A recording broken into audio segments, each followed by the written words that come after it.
God, I look to you, and I won't be overwhelmed. Give me vision to see things like you do. God, I look to you, 'cause you're where my help comes from. Give me wisdom, 'cause you know just what to do. And I will love you, Lord, my strength. In the beginning, the Word already existed. The Word was with God, and the Word was God. From the very beginning, the Word was with God.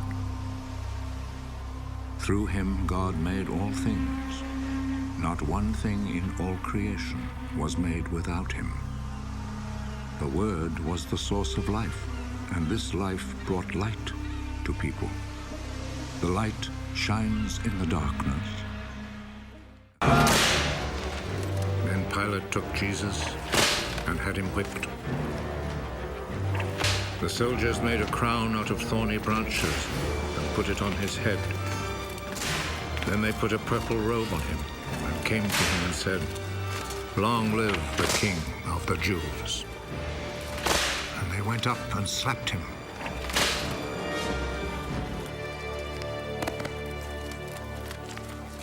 Pilate went back out once more and said to the crowd,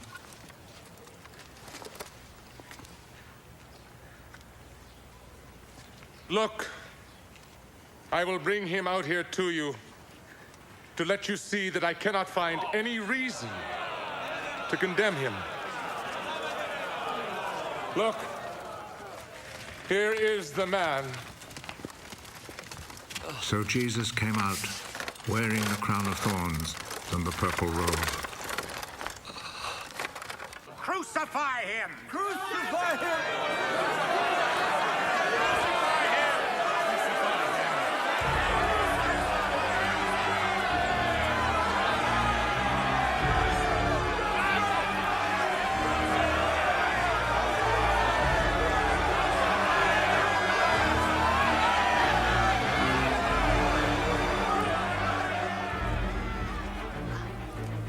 You take him then and crucify him. I find no reason to condemn him. We have a law that says he ought to die because he claimed to be the Son of God.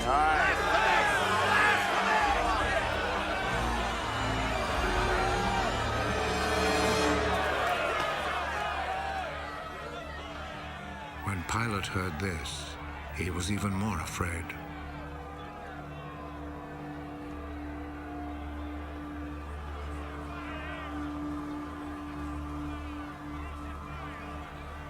He went back into the palace, then asked Jesus, Where do you come from? but Jesus did not answer. You will not speak to me. Remember, I have the authority to set you free and also to have you crucified. You have authority over me. Only because it was given to you by God. So the man who handed me over to you is guilty of a worse sin. When Pilate heard this, he tried to find a way to set Jesus free. If you set him free, that means you are not the Emperor's friend.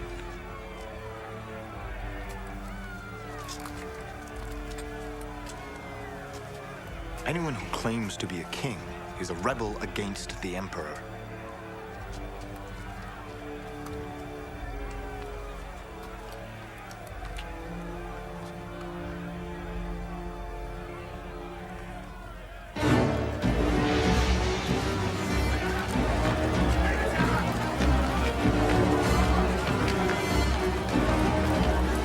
When Pilate heard these words, he took Jesus outside and sat down on the judge's seat in the place called the Stone Pavement.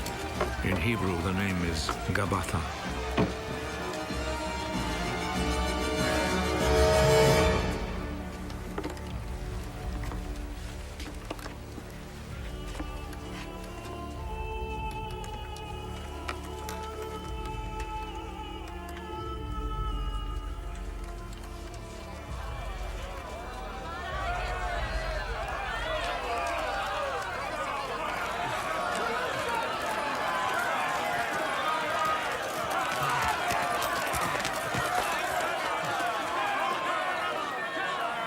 It was then almost noon of the day before the Passover. Pilate said to the people, Here is your king. Kill him.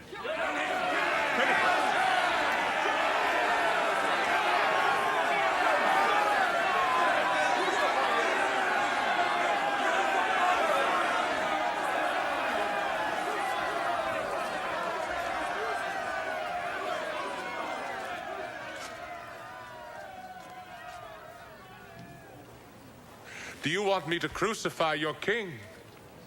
The only king we have is the emperor. Then Pilate handed Jesus over to them to be crucified.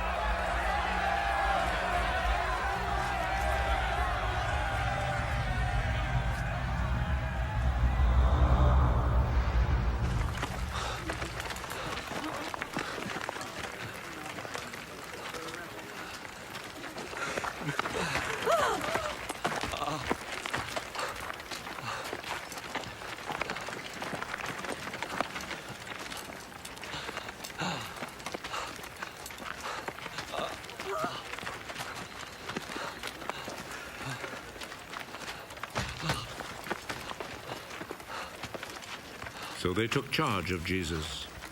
He went out, carrying his cross, and came to the place of the skull, as it is called. In Hebrew, it is called Golgotha.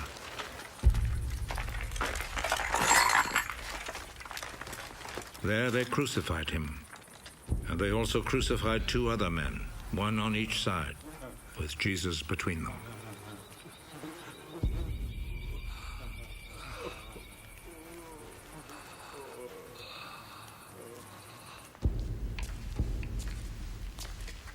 Pilate wrote a notice and had it put on the cross. Jesus of Nazareth, the King of the Jews, is what he wrote.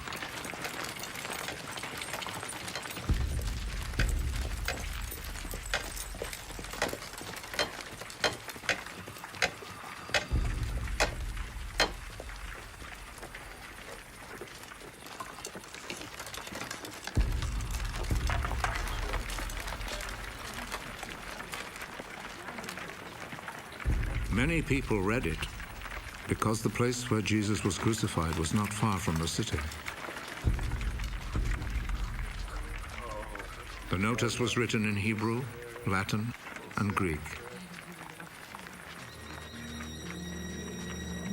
The chief priest said to Pilate, "Do not write the King of the Jews, but rather..." This man said, I am the king of the Jews. What I have written stays written.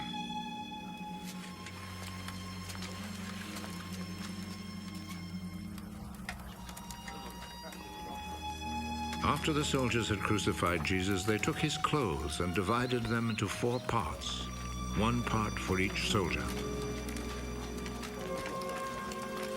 They also took the robe, which was made of 1 piece of woven cloth without any seams in it.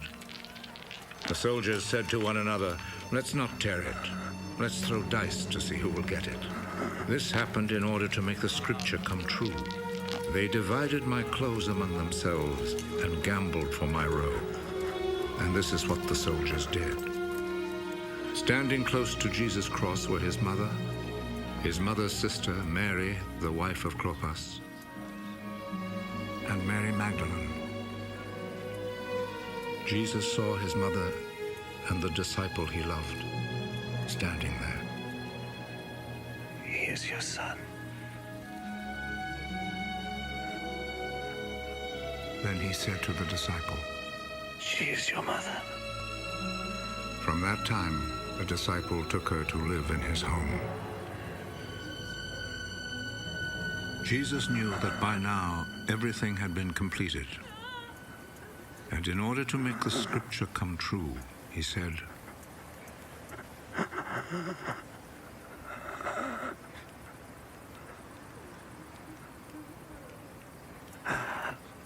I am thirsty.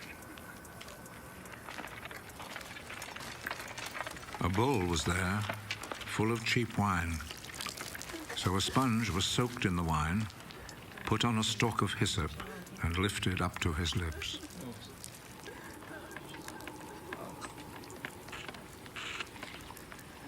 Jesus drank the wine.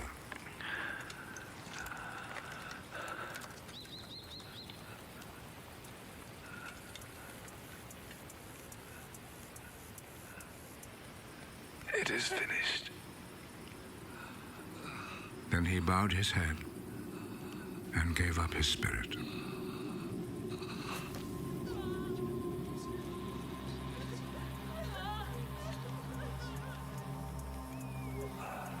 Then the Jewish authorities asked Pilate to allow them to break the legs of the men who had been crucified and to take the bodies down from the crosses.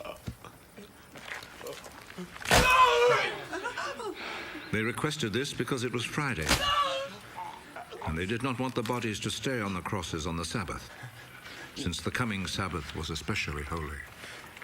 So the soldiers went and broke the legs of the first man, and then of the other man who had been crucified with Jesus. But when they came to Jesus, they saw that he was already dead, so they did not break his legs. One of the soldiers, however, plunged his spear into Jesus' side.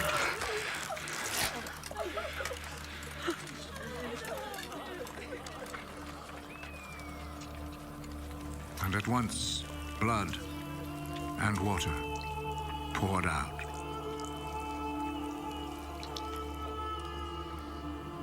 The one who saw this happen has spoken of it, so that you may also believe. What he said is true, and he knows that he speaks the truth. This was done to make the scripture come true. Not one of his bones will be broken. And there is another scripture that says, people will look at him whom they pierced.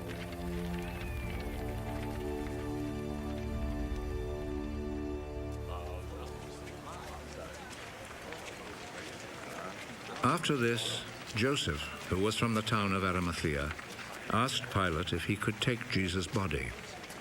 Joseph was a follower of Jesus, but in secret because he was afraid of the Jewish authorities. Pilate told him he could have the body, so Joseph went and took it away. Nicodemus, who at first had gone to see Jesus at night, went with Joseph, taking with him about 100 pounds of spices, a mixture of myrrh and aloes. The two men took Jesus' body and wrapped it in linen cloths with the spices, according to the Jewish custom of preparing a body for burial. There was a garden in the place where Jesus had been put to death, and in it there was a new tomb where no one had ever been buried. Since it was the day before the Sabbath, and because the tomb was close by, they placed Jesus' body there.